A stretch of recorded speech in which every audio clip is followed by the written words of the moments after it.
All right, so now we got a couple cymbals up, and generally we should have two different types. It's going to be most fitting to your basic drum set and also to most popular music. So we have a crash cymbal and a ride cymbal. Let's start with the ride cymbal. The ride is usually bigger. It's usually the biggest of all the cymbals on the drum set and has a more pingy sound. What I love about ride cymbals and why I usually carry so many of them with me on a lot of gigs is they have so much character that I want to make sure that it has the precise sound. This particular one is a Manhattan Jazz by Sabian, and you know, it's got a real dark tone. So maybe this wouldn't be the best cymbal for, say, a heavy metal gig or a rock gig, but I like using this on a jazz gig, or you know, even like a really cool folk or, you know, acoustic pop gig. You know, it's a really cool sounding cymbal. So I'm gonna put that here on my straight stand. And usually there's another piece of felt and a wing nut that can go on here.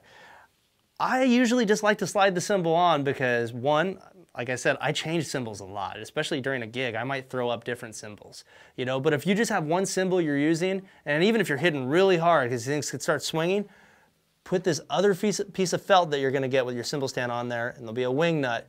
Tighten that dude down, not too firm, let it breathe, and put it in place. Now, even just from here, I can reach up and slide the stand around, and let's get the right height. And I like everything pretty low.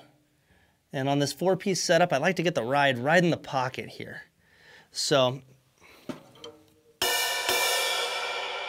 that's feeling pretty good, but don't be afraid if it's not in a comfortable spot, move it around.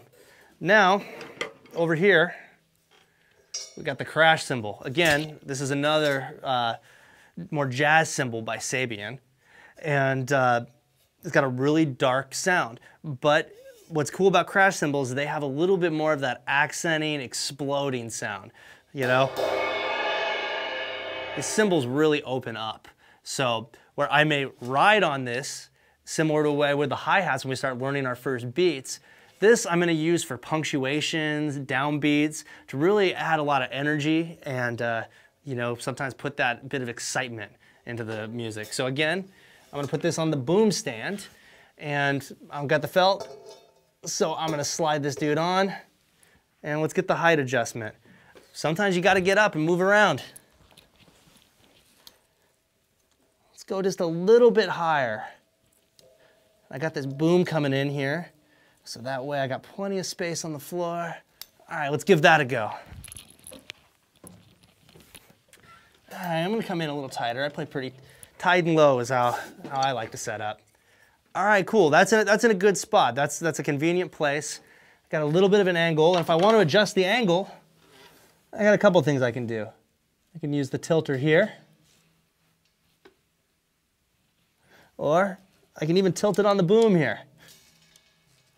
So, many ways to find that comfortable placement. You know, and that's looking pretty good. On a crash cymbal, if you angle it too much, you're gonna have to come down pretty far. I like to keep mine pretty flat, sometimes with just a little bit of an angle on it. So for me, this is pretty comfortable. Now for you, it could be totally the opposite thing. And the cool part about this instrument, and what I encourage you to do, is be creative and find the place that every drum is living comfortable for you to reach and to play. So have fun setting up your drums, and get comfortable, make some noise, and join us again soon, and we're gonna get you going on playing your first beats on your drum set. So thanks again for tuning in to musictrainer.com, and we look forward to seeing you real soon.